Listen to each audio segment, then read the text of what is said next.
तो फ्रेंड्स, नमस्ते, प्रणाम, गुड मॉर्निंग। कैसे हैं आप सब? रियली फिट एंड फाइन होंगे।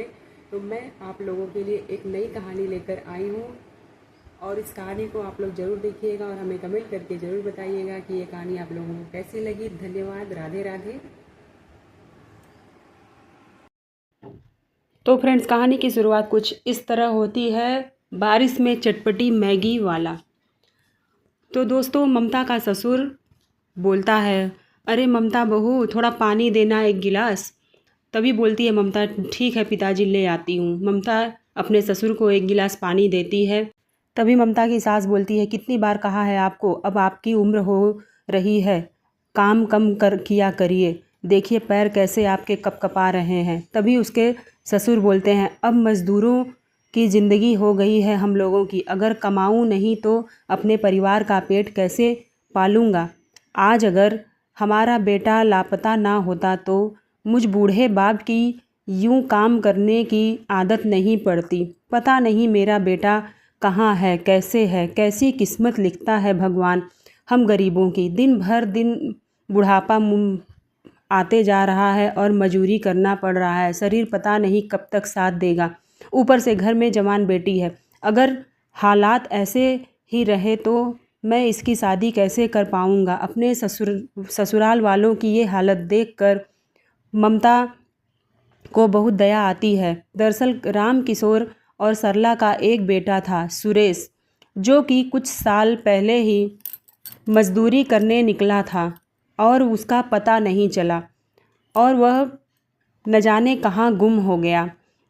उसकी अब कोई खबर नहीं मिलती है। अपने मजबूर ससुराल वालों की ऐसी हालत देखकर अब ममता फैसला लेती है कि अब वो काम करेगी। इसलिए अब वो काम की तलाश में पहाड़ों पर निकल जाती है। लेकिन उसकी समझ में कुछ नहीं आ रहा था कि आखिर क्यों और वो क्या काम करे। उसे कुछ पता नहीं चला। पहाड़ी इलाके के उस टूरिस्ट प्लेस पर पहुंचती है जहां बहुत से टूरिस्ट घूमने आते थे। उस जगह पर खाने की तरह तरह के ठेले लगे हुए थे, लेकिन वहाँ पर जो टूरिस्ट घूमने आते थे उन्हें मनपसंद खाने को कुछ नहीं मिलता था। जो टूरिस्ट आए थे घूमने, वो आपस में बात कर रहे थे, वाह क्या खूबसूरती है इन पहाड़ों की। लेकिन एक बात है, यहाँ का नज़ारा जितना ही सुंदर है और सुहाना है, यहाँ पर कुछ खाने को वैसा नहीं मिलता है। बकवास मैगी बनाया है इन लोगों ने, जाने कितनी बकवास मैगी बनाते हैं सब। बिल्कुल भी अच्छा नहीं है, टेस्ट भी नहीं आता है मैगी में। बिल्कुल ठीक कहा तुमने, बस ऐसे ही फेमस हो रहे हैं यह पहाड़ी लोग अपनी पहाड़ों वाली मैगी के नाम से। पहाड़ों वाली मैगी।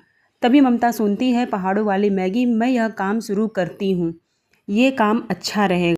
मुझे तो तरह तरह की मैगी बनानी आती है। ऊपर से घर में भी सब कहते हैं कि मैं मैगी बहुत अच्छी बनाती हूँ। अगर मैं मैगी का काम शुरू करूँ तो हो सकता है मैं अच्छी कमाई कर सकती हूँ।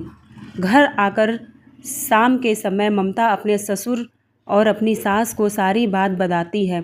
माँ, बाबूजी, मैंने सोच लिया है, मैं अब मैगी बनाने का काम शुरू करूँगी। टूरिस्ट प्लेस पर आने वाले लोगों को वहाँ का मैगी पसंद नहीं आता है। पहाड़ों वाली मैगी को टेस्ट भी करना चाहते हैं, लेकिन उन्हें वो टेस्ट नहीं मिलता है। उनकी पसंद की मैगी मिल जाएगी तो बहुत अच्छी रहेगी। उस जगह पर मुश्किल से एक दो दुकान है, पर वो उन्हें पसंद नहीं आता है। उन दो तीन दुकानों की वजह से हमारी पहाड़ों वाली मैगी बदनाम हो रही है। और बाबूजी की हालत तो अब सब जानते हो। इस ठंड में वो बाहर जाकर काम नहीं कर पाएंगे, तो घर घर चलाने के लिए हमें यही कुछ करना होगा। भाभी बिल्कुल ठीक कह रही हैं माँ, बाबूजी को आराम करना चाहिए और सर्दियों में ही तो सभी मैगी का आनंद लेते हैं।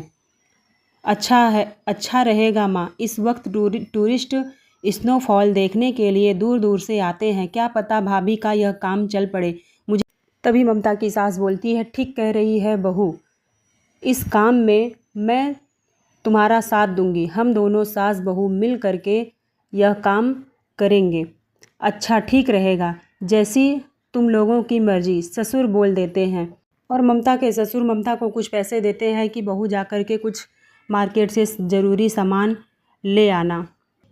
ठीक है बाबूजी। अगले दिन दोनों सास बहू मैगी बनाने का सामान और कुछ लकड़ियाँ ले करके त्रिपाल लेकर चल पड़ती हैं और अपनी छोटी सी दुकान लगाने लगती हैं। तभी कुछ आदमी वहाँ पर आते हैं। अरे ओह, ये क्या हो रहा है? यहाँ अपनी दुकान हटाओ यहाँ से।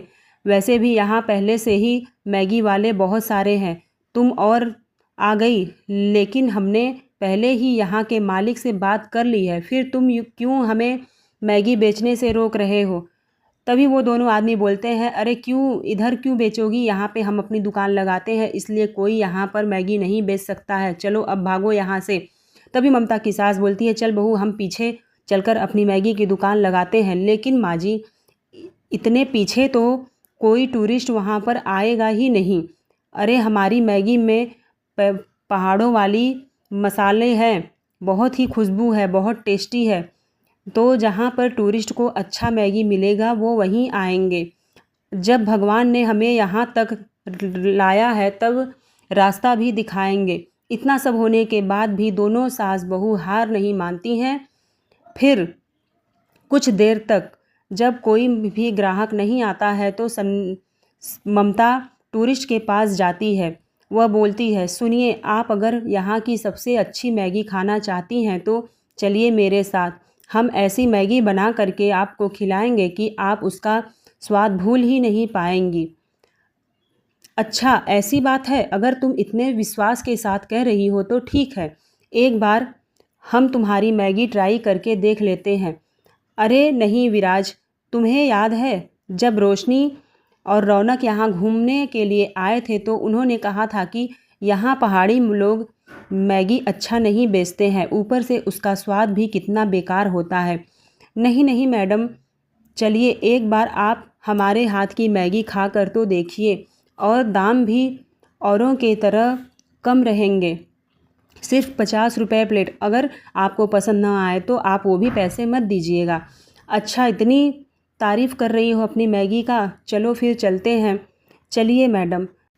अब ममता अपनी दुकान पर उन टूरिस्ट को लेकर के आती है, 2 ग्राहकों को अपनी दुकान पर लाती है। फिर बहू जल्दी से मैगी बनाती है और उसमें अपनी सास के हाथ का सिलबट्टे वाला पिसा हुआ मसाला डालती है और मैगी तैयार करके उन टूरिस्ट को खाने के लिए देती है। वाह, सच में कमाल की मैगी है। सच में इतनी टेस्टी मैगी तो हमारी दिल्ली शहर में भी नहीं मिलती है। सच कहूँ तो मुझे बड़ा दुख हो रहा है कि आज का दिन हमारी इस ट्रिप का आखिरी दिन है, लेकिन अब मैं अगली बार आऊँगी तो तुम्हारे यहाँ ही मैगी खाऊँगी।